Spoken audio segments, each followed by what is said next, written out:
Well, it is still good morning, although it's 11:55 instead of 5:55. I actually had intended to record this at 5:55, but I had to have a conversation at that time with someone on the other side of the world, and that was the time that they were available. So, in any case, the title for today, which is actually tomorrow's video, the one for Monday, the 14th of July, is Overcoming the Brainwashing of the Matrix. Last evening I had a terrible reminder of just how brainwashed people are right here with one of my own friends, or in actuality my son's friend. When I suggested that the military-industrial complex he works for needs to become obsolete, he blurted out, "I hate liberals." He went on to spew out the mainstream propaganda about how Israel is a peace-loving nation, constantly harassed by Hezbollah, and is only defending itself against hatred, and saying that if the United States did not arm itself, the Muslims would come over and kill us all. I lashed out at him when he called himself a historian. Like so many, he is clueless about what has been and is going on in our world. How can this war on ignorance be won? Can we overcome the brainwashing of the Matrix? Okay, I need to change that because I had a wrong word there. Anyway, yeah, I feel bad because I lashed out. And all the way that when I was driving home, I was saying, "Oh, I'm sorry, I'm so sorry." I do not like to go into the reactive mode, which I went into, because I know that when we react to one another, we stop listening. And I allowed him to push my buttons by going on, and I'm probably the one that initiated it by saying that the job that he works at is under threat if I accomplish my goal of helping achieve peace on the planet. Somebody also commented this morning on the video that's up today, the one about people cannot coexist with corporations, saying that it's wrong. Corporations provide the structure necessary for the changes, and that it's just more finger pointing. And I agree that finger pointing doesn't help, but I don't agree that pointing out the problem is finger pointing. I'm not pointing at a particular individual, and I wasn't pointing at this particular individual, my son's friend, either. I mean, it's not about them individually being the problem. The problem is a collective problem. It's a problem of awareness. It's a problem of, as I said in the title, overcoming the brainwashing of the Matrix. How do we do that? How do we get it that what we've been told in our schools, in our colleges, in our mainstream media, in our institutions of the world, that we've been told lies? We've been fed lies from the beginning. How are we going to be able to understand that if we're going to make a world that works for everybody, we have to start it on a foundation of truth? Corporations cannot provide that foundation of truth because they are themselves falsehood. They are themselves, by definition, legal fictions. You can't start with fiction and end up with truth. It just doesn't work. You have to start with truth, because the truth, even though it will first piss you off, will ultimately set you free. And I trust that when the ambassador tells me that the Dragon family wants to go to a place where we win the war on ignorance by telling people the truth, and that when I talk to the real historian, which I actually talked, he was the one that I actually talked to this morning. I actually had a conversation with the historian, the historian of the family. And I'm sure that his history is different than my son's friend's history, because my son's friend's history comes from the Matrix. It's what we've been told, that the Muslims are the problem, that liberals are the problem, that conservatives are the problem, that Israel wants peace and it's its neighbors, the Arabs and the Palestinians, or the other people in that area, the people that live in the Gaza Strip or in the West Bank. Those are the ones that are causing problems. And Israel is only innocently defending itself. Wake up. I mean, I shared a video yesterday of a rabbi calling for the caliphate, or well, I don't know. I asked the ambassador how to say that word, and he pronounced it, but I forgot already. Because there's been so much time lapsed between that conversation and now, and I didn't really memorize how to pronounce this Caliaph or something like that, which is the, like, it's almost like the a synod, or like a Missouri synod, or the stake in a Muslim stake. I can't remember the Catholic word for it, but it's a region or a territory which is presided over by someone of a religious faith, and in this case a Muslim. And the Jewish rabbi was calling for people to remember that for thousands of years, or not thousands, hundreds of years, Muslims and Jews lived side by side, and still do to this day in Iran. That there's thousands of Jews that live peaceably in Iran today with Muslims, and there's no animosity between the two groups. The reason there's animosity in Israel is because Israel came and took the land from the Palestinians where they had been living for years and years and years. That's theft. That's theft.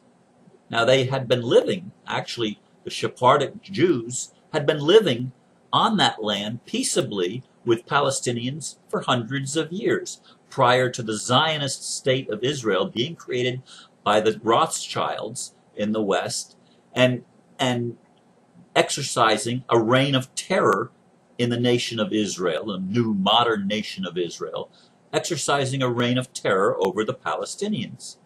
And then the Palestinians get blamed in Western media and in Western religions because it serves the purpose of the Rothschilds and of the central bankers to create polarization, whereas the Jewish rabbi, the video I shared on my Facebook wall, as he was pointing out, the animosity is not a real animosity.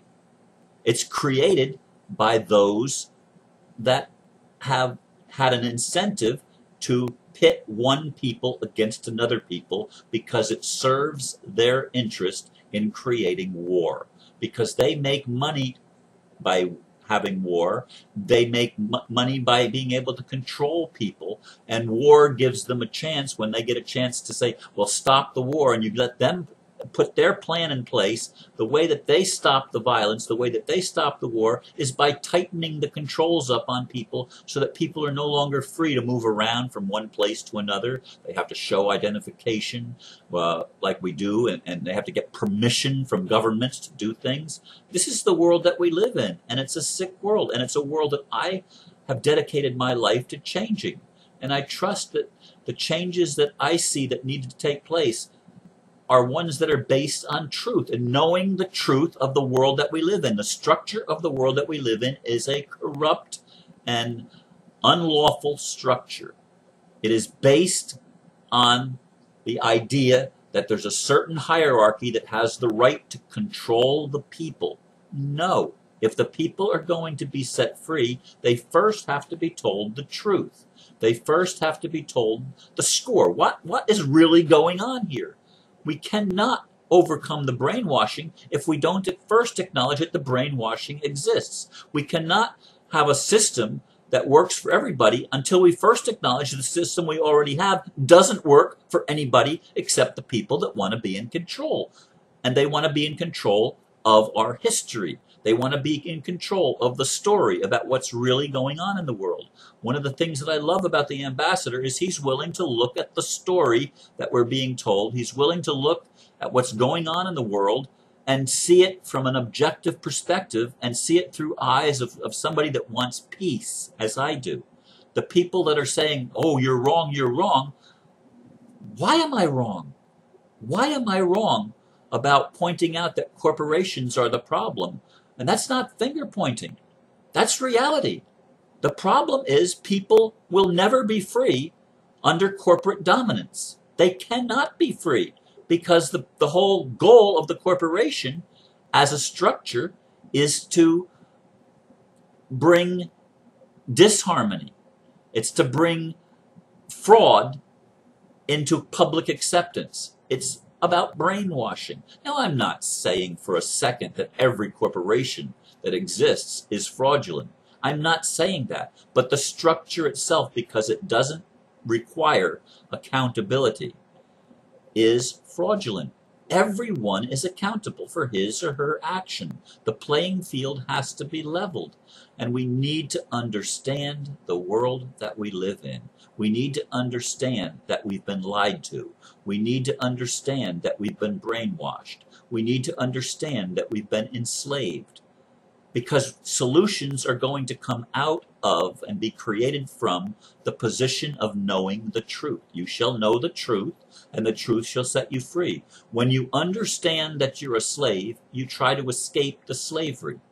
If you don't know that you're a slave, you don't try to escape. And that's the whole brainwashing system.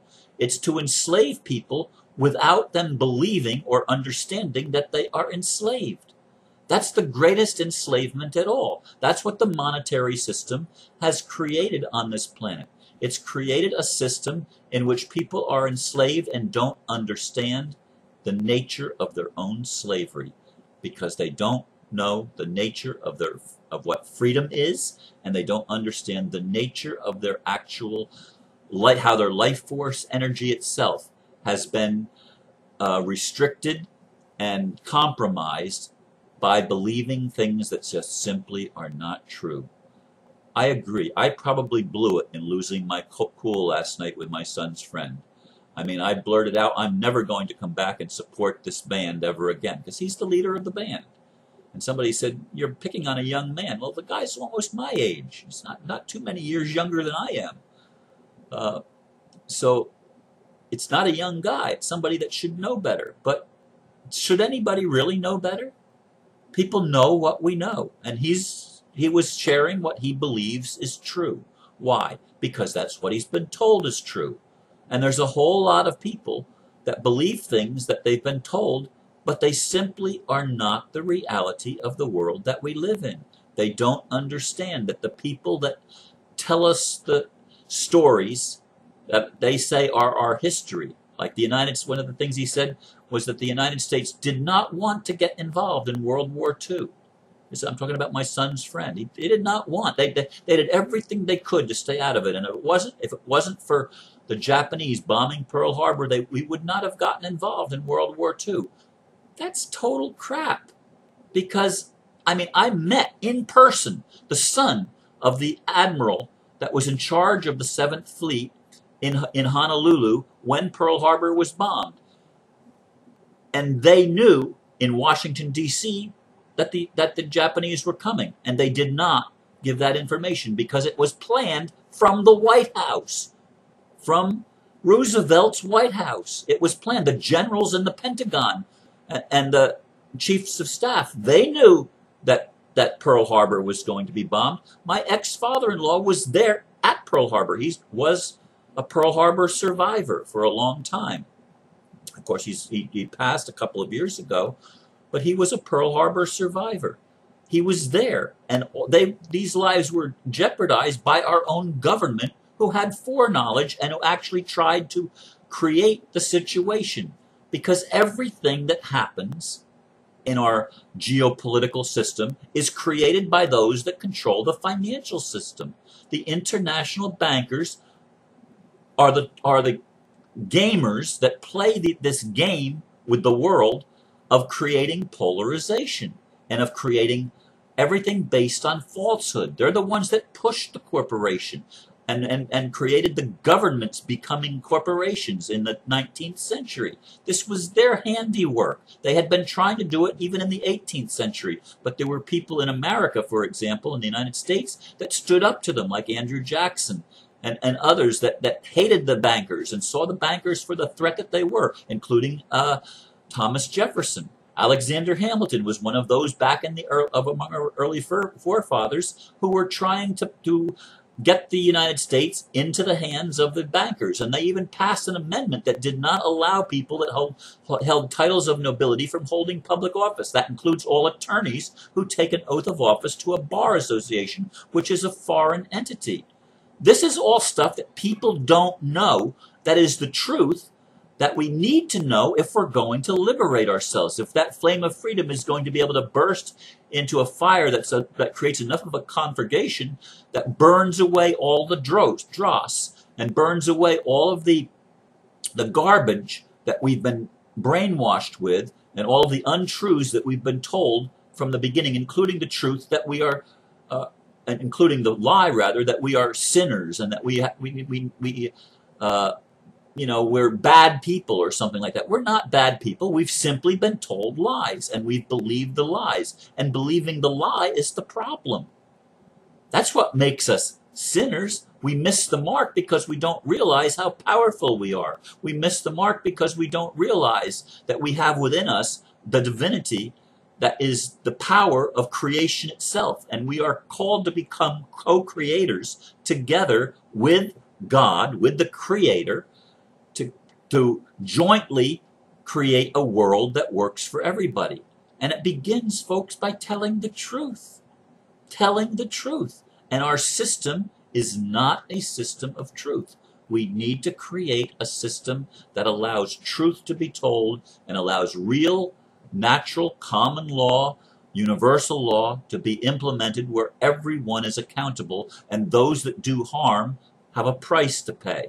Those that cause loss have a price to pay. Those that violate the free will of others have a price to pay. This is what I've been saying. This is what the OPPT was all about. This is what Swiss Indo is all about. And I pray to God it's what the Dragon family is all about in wanting to help liberate humanity. We cannot be liberated until the truth is told. And I hope to be a part of that telling of the truth and setting the record straight so that people can get on a foundation based on fact, not fiction, on truth, not lies that are spread in order to deceive and in order to create polarization around the world.